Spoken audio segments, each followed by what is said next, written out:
दादा आजोबा हे चाटण घ्या, तुम्हाला लवकर बरं वाटेल. हे घ्या. अगर हे कंगन आहे ना, विठुरायाचं नाव घ्या मनात, मग तुम्हाला बरं वाटेल.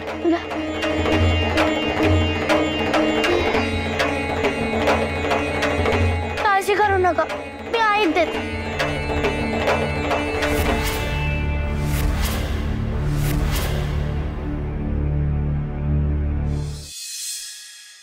हो बसा हो.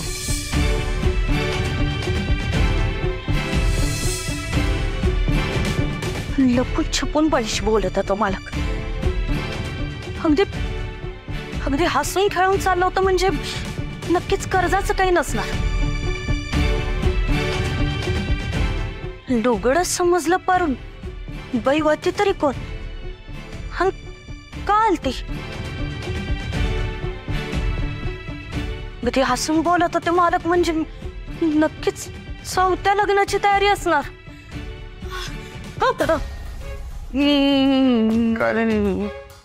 काय मी काय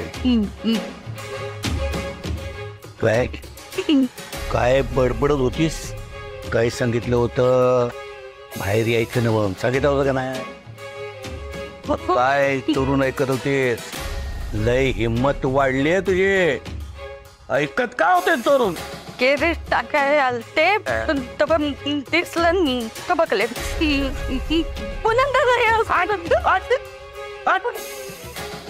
किरकिरी कुठले? मजा बघत होतीस काय? सजा मिळाली पाहिजे तुला, सजा.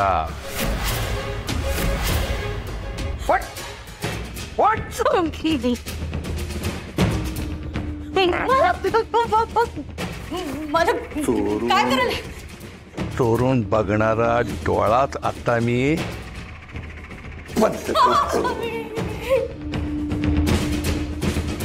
दिवसभर डोळ्याला पट्टी बांधून फिरायचं. दिवसभर एक डोळा बंद ठेवायचा. चोरून बघणारा डोळा सरसावला नाही पाहिजे. याद राख, पुण्यांदा जर अशी चूक झाली तर आज एक डोळा बंद केलाय, उद्या दोन्ही डोळे बंद करी कायमचे. ना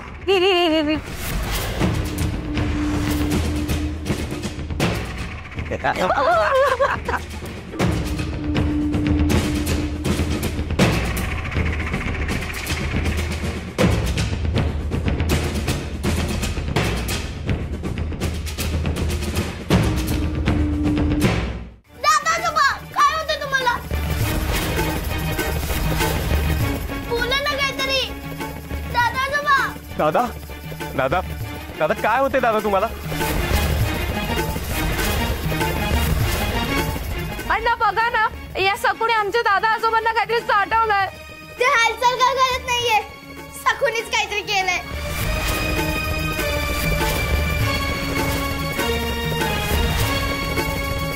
थांबा तुम्ही वा बघू बाहेर, मी बघतो. बाहेर वा तुम्ही. अण्णा मामा, मी ते सखू थांब, मी आलोय ना बाळा, मी बघतो. दादा दादा मी आलोय, तुम्ही घाबरू नका. मी आताच जातो आणि शास्त्री बुवांना घेऊन येतो. दादा शास्त्री बुवा तुमच्याकडेच निघालो. बघा ना दादांना काय होतंय, बघा ना. पांडूचा सांगावा आला तसा तडक निघालो. मलाही पांडूने सांगितलं, मी धावत आलो. बघा ना दादांना काय होत, बघा ना.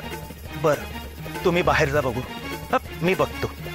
सखू तू पण बाहेर जा बाळा.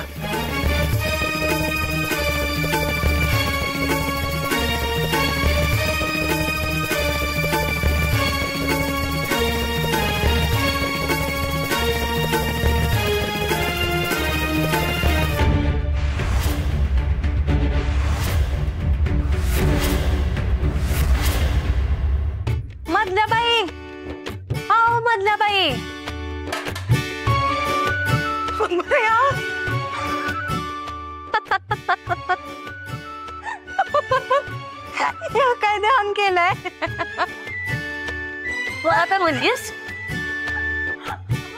अरे बापरे, मालकाने प्रसाद दिलेला दिसतोय. घ्या, आणखीन एक प्रसाद आणलाय तुमच्यासाठी.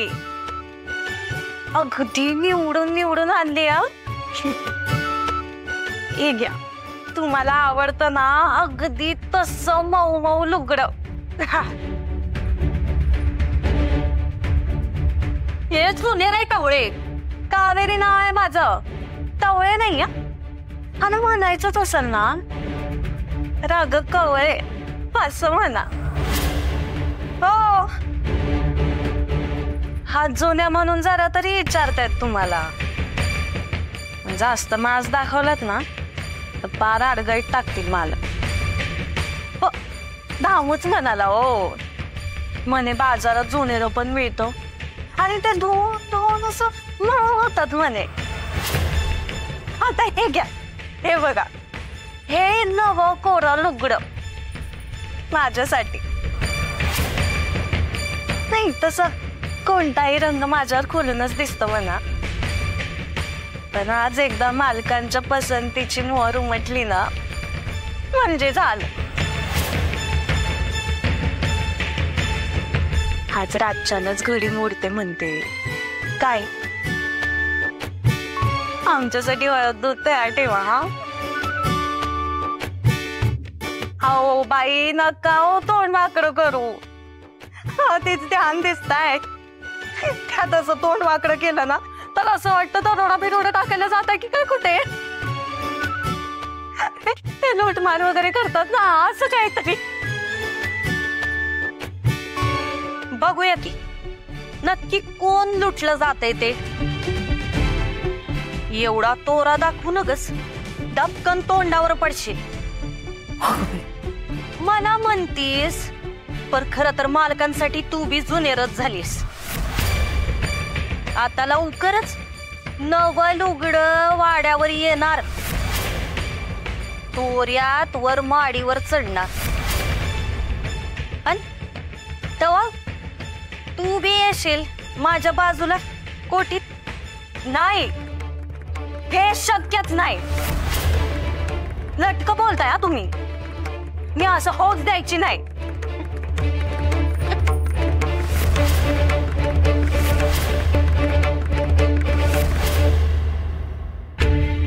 सखू, हिंदू बिंदू म्हणत होते की तू काहीतरी दिलेस दादांना. हो ना. आम्ही नको नको म्हणत होतो तरी तिने दिलं आणि असं झालं. नाही अण्णा मामा, मी त्यांना पुरणपोळी परवत होते तेवढं. अण्णा, अण्णा, अरे काय झालंय दादांना? कुठे ते आणि कसे? काय शास्त्री बुवा आले, तपासतायत त्यांना. तू कशी आता इथे? हा, पांडू निरोप घेऊन आला तशी धावत निघाली. पांडू? हो मात्या, तुझ्या सखूने अगोचरपणा करून दादा आजोबांना काहीतरी चाटवलं. तेव्हापासून दादा आजोबा काही हालचाल करत नाहीयेत, विच्छेद काढलेत.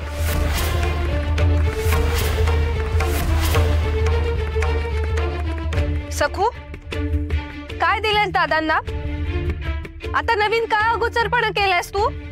अगं बाई, त्यांना ताप लागली होती म्हणून मी लसूण, हळद आणि मध याचं चाटण दिलं त्यांना. काय? लसूण, मध आणि हळद यांचं चाटण दिलंस तू त्यांना? म्हणूनच दादाला झटकन आराम मिळाला.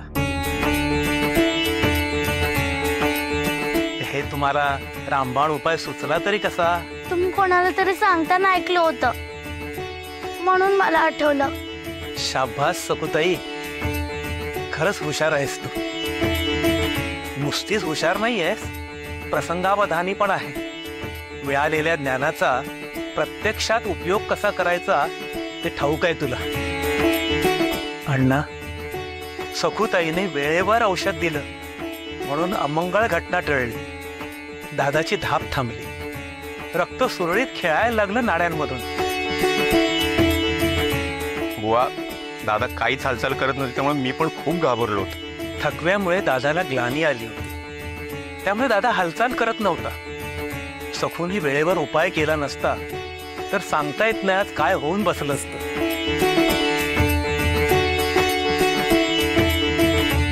सखू बाळा, माझ्या लेकींच्या सांगण्यावरून क्षणभर वाहवत गेलो मी. क्षमा कर मला. उलट आज तू दादांचा जीव वाचवलास. कुंकुणी आहेस बाळा. बरं बुवा, आम्ही आज जाऊ का दादांजवळ? नाही, सगळ्यांनी नको, एकट्याने कोणीतरी जा. उमा, तू आज जा, दादांना बरं वाटेल.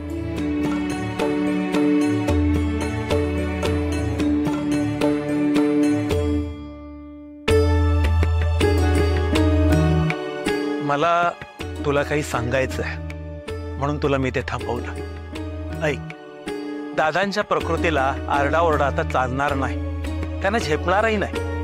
त्यांना शांत राहायला सांगायचं. औषधोपचारामध्ये व्यत्यय आणू द्यायचा नाही, पथ्यही पाळायचे. सौभाग्यवतीनं सांगा मन प्रसन्न आणि शांत राहील याची काळजी घ्या. येतो मी.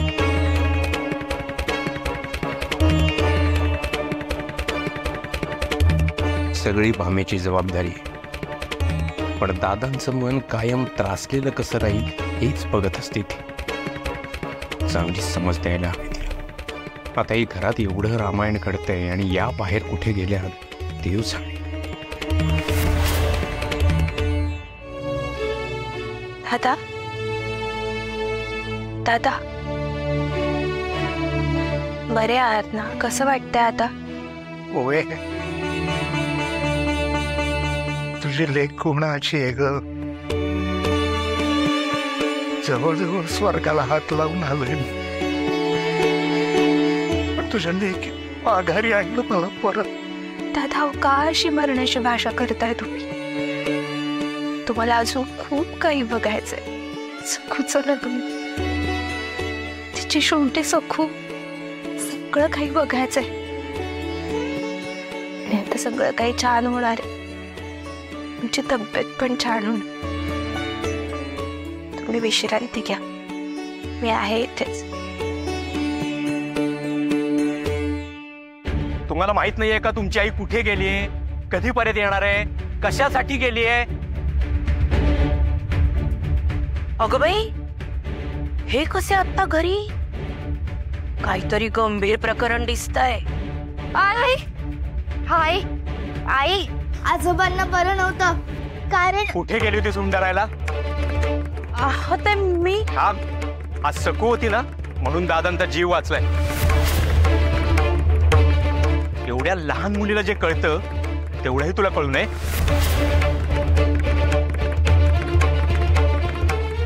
थांब अण्णा.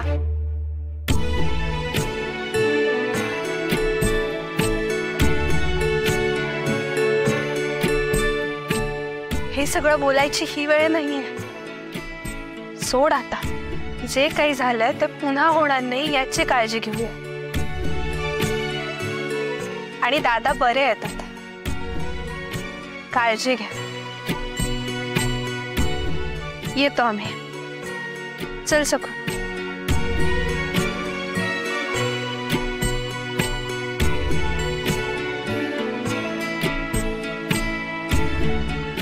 बघितलंस, त्याला म्हणतात शहाणपण.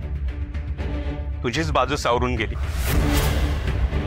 ताई आणि तिची लेक क्षणभरासाठी घरी येतात तेव्हा शांतता आणि प्रसन्नता येते. तुम्ही तिघी मात्र बघावं तेव्हा कुणाच्या तरी उखाळ्या पाकळ्या काढत असता. आज सखूने दादांचा जीव वाचवला तरी तुझी लेक उलट तिच्याच कागाळ्या करत होती. अगं असं करू नका ग. भामेश, शिकव जरा लेकींना कसं वागायचं ते. आड्यातच नाही तर पोहऱ्यात तरी कुठून येणार म्हणा.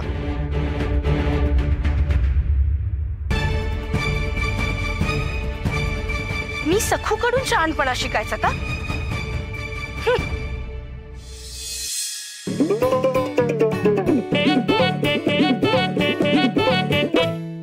अरे वा, सांग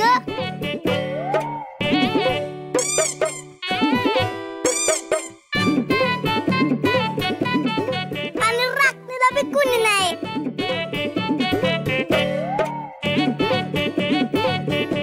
सापडला.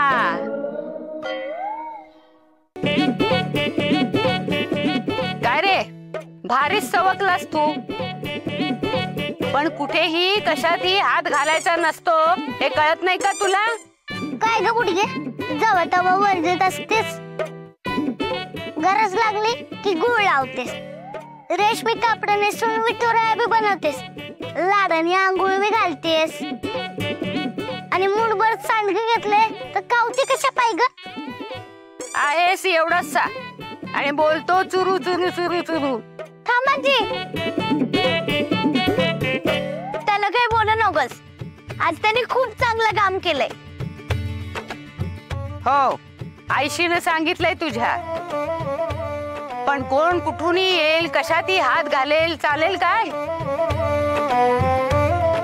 लोणची, पापड, कुरवड्या, मसाले, सांडगे याला धसक फसक चालत नाही. त्यालाच नाही तुला पण सांगते.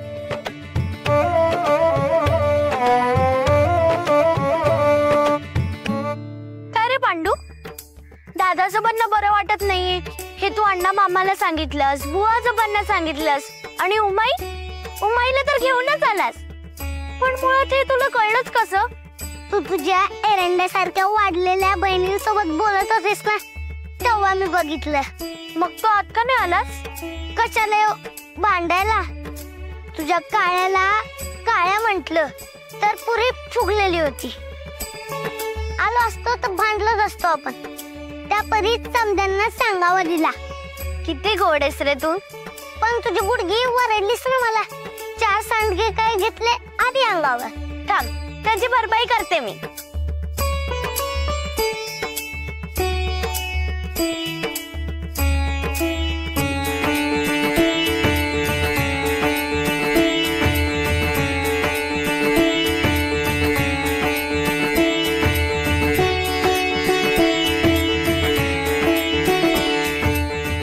फक्त माझ्या विठुरायाला काही बोलू नकोस हा. मग मीही तुझ्याशी भांडणार नाही. हा?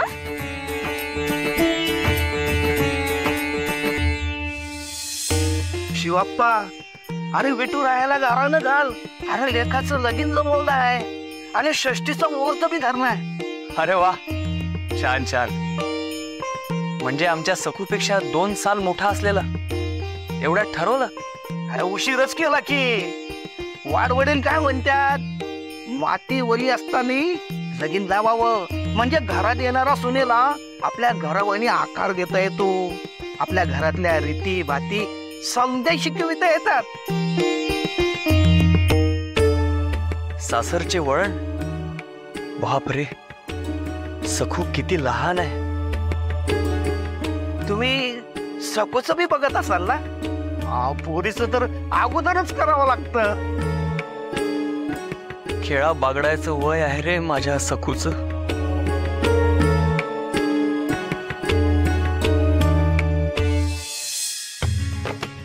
पांडू, सगळं झालंय ना? हे घे, आता याच्यात पाणी भरू नये.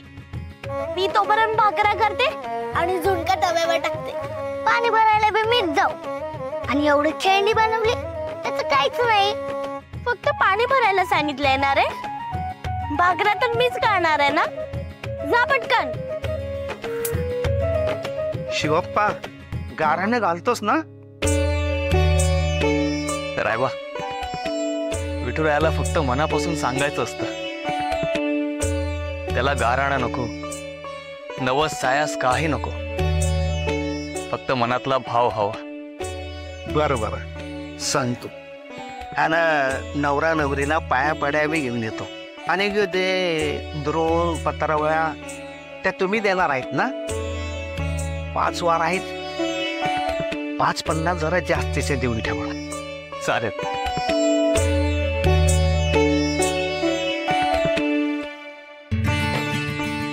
भूक लागली असेल ना? हे घे, हा झुणका, ही भाकर. कशी आहे? काय?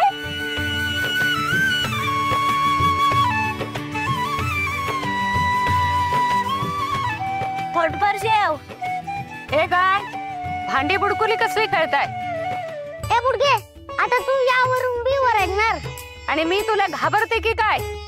तू म्हणालास म्हणून मी ऐकणार आहे. चला चला आवरा सगळं. सखू आधी आज चल चल.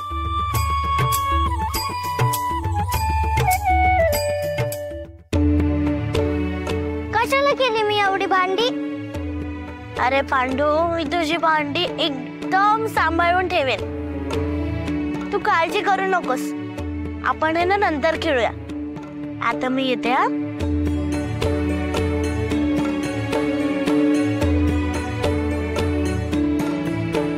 अगं उम्मे, बघितलंस आपली सकू म्हणजे नक्षत्र आहे नक्षत्र. आज दादा आजोबांना बरं नव्हतं ना, कशी शहाण्यासारखी वागली मुलगी.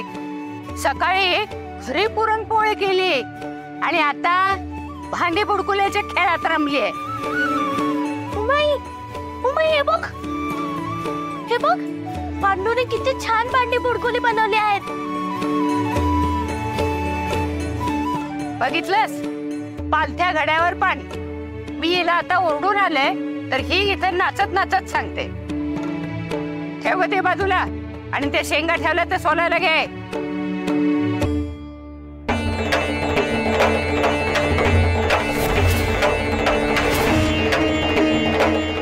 एक काम करायचं म्हणजे 4 बिघडवायचे नाहीत. अशी सांड लवण केली तर किती नुकसान होतं ठाऊक काय का तुला?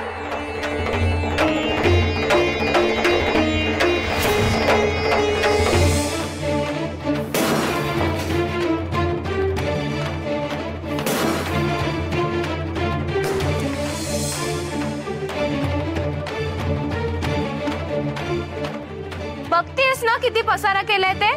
आणि अण्णा तिच्यावरून तुलाच बोलले. तरी आम्ही तिला नको नको म्हणत होतो, पण तिने ऐकलंच नाही. उलट आमच्यावरच रागवत होती. उद्या शिस्तीवरून हिची सासू आईचा उद्धार करेल तो वेगळाच. सखू, अगं अशी सांड लवण झाल्यावर काचेचा एखादा तुकडा किंवा मडक्याचं खापर अशा धारदार गोष्टी आपल्याच हातापायाला लागू शकतात.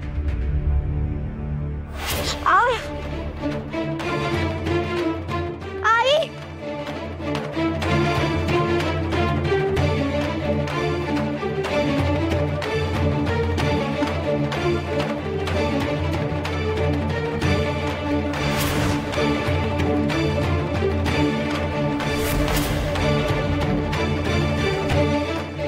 काही नकोय दयामाया दाखवायला. इथे ही अगोचर कार्टी माझ्या चुरावर बसते काय? माझ्या घरी येऊन माझीच आरती ओवाळतेस काय ग? थांब, तर काही झालं ना तरी तुझं लग्न त्या म्हाताऱ्याशी लावून देते की नाही तू बघच. काय उजेड पाडायचाय ना तो आता तिकडेच पाड.